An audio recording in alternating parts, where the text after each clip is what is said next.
Hey everyone, welcome to Tianshi Recaps. I'm your host, Tianshi. Today we're diving into a chilling horror mystery film titled Shepherd. Don't forget to hit that subscribe button for more eerie breakdowns and thrilling movie recaps. Let's get into it. The movie begins with a haunting scene of a man drowning in cold, dark waters. The frame cuts to Eric, a man broken by grief, attending the funeral of his wife who recently died in an accident. As the ceremony takes place, Eric notices a mysterious figure in a black dress standing in the distance. Suddenly, the coffin begins to shake violently. In that moment of terror, Eric wakes up. It was just a nightmare, but the loneliness is real. His house is silent, dusty, and empty. With no one left in his life, only his dog remains by his side. One day, while reading the newspaper, Eric comes across a strange advertisement for a shepherd's job. As he reads it, a nearby cupboard creaks open by itself. From the shadows, a small baby's hand reaches out. In panic, he rushes to check only to find a baby skin resting inside. Disturbed by the strange incident, Eric decides to visit his mother. She lives alone and is far from welcoming. She resents him for marrying the woman she never approved of, and even more for not attending his father's funeral. Overcome by anger and disappointment, she tells him to leave and not return. Eric, now even more isolated, walks away with nowhere else to turn. After reaching a breaking point, Eric decides to take his own life. But just as he's about to follow through, he notices a lone sheep nearby. The image pulls him back from the edge. It reminds him of the shepherd job he read about in the newspaper. Desperate for change and distraction, he chooses to take the job. The position leads him to a remote, windswept island. A mysterious woman with a blank white eye ferries him across by boat. Strangely, a crow also has a single white eye mirroring hers. They arrive at the isolated island where an old, weather-beaten lighthouse stands tall. This will be his new home. Only Eric and his dog are to stay here, completely cut off from the outside world. Before leaving, the woman stops at a boundary line on the ground. She refuses to cross it, hands Eric the key, and disappears.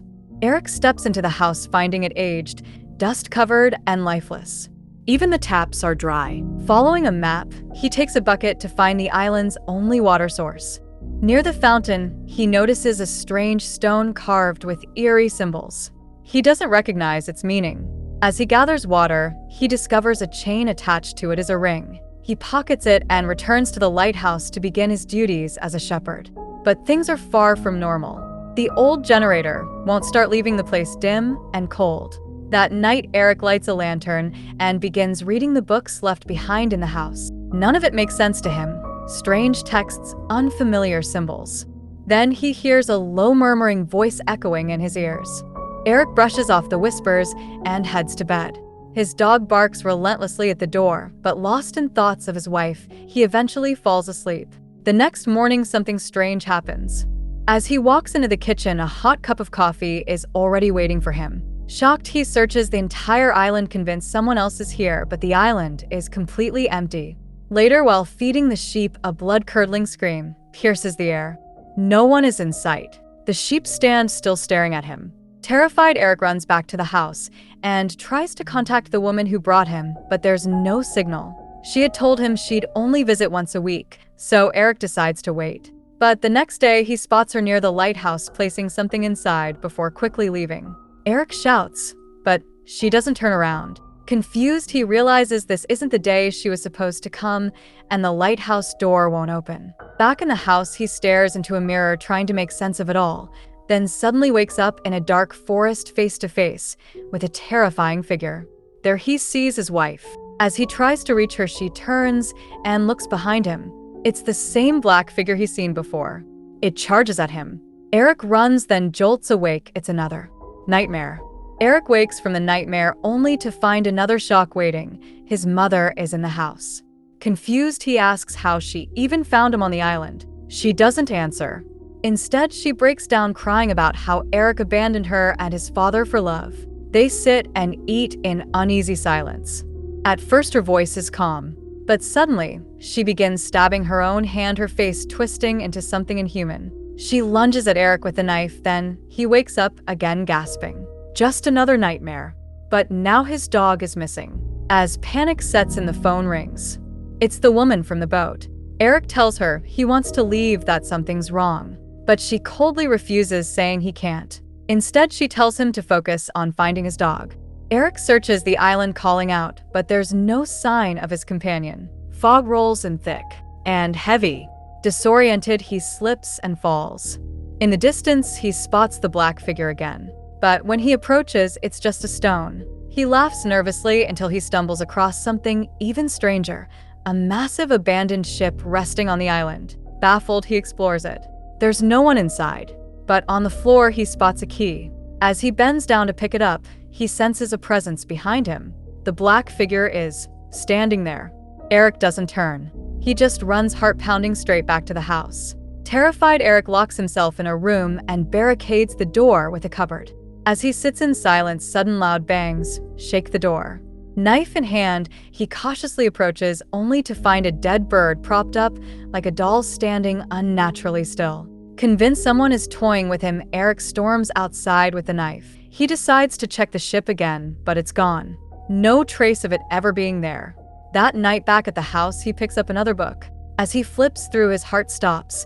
There's a drawing of his dog, lifeless. In fear, he throws the book and stays awake, too scared to sleep. Morning comes and the phone rings. It's the woman again. Eric begs her to take him off the island, but she calmly tells no one leaves the island unless it's through death. Desperate, Eric remembers the key he found on the vanished ship. He heads to the lighthouse and tries it on the locked door. The door opens, revealing the same strange symbol carved into its frame. Inside, the air is heavy. Over 100 dead birds hang like dolls from the walls. He begins climbing the spiral staircase, but his vision blurs. The steps seem to spin around him. He can barely walk straight. Eric pushes through the dizziness and manages to reach the top of the lighthouse, but his vision is blurry. Disoriented, he turns back. As he steps outside, horror strikes. Every sheep he cared for is now brutally torn apart and pinned to wooden stakes. Among them lies his dog, lifeless, with the same chain Eric had found earlier now around its neck. Shaken and broken, he runs back to the house and collapses in a corner. That night, another haunting dream comes, this time of his dead wife and a child. He wakes up to find snow inside the house, cold creeping in. In his daze, he knocks over a container of petrol, which begins pouring across the floor. With nothing left to lose and no will to go on, he prepares to light it, ready to end everything. But just then, he hears something, the sound of a ship's horn. He tries to run toward it, but blocking his path stands the black figure. It's his wife's ghost. Her voice pierces the air, asking over and over, "Why did you do this?" She gets closer, accusing, relentless. In panic, Eric sets the house on fire and flees. But she follows, screaming for him to stop.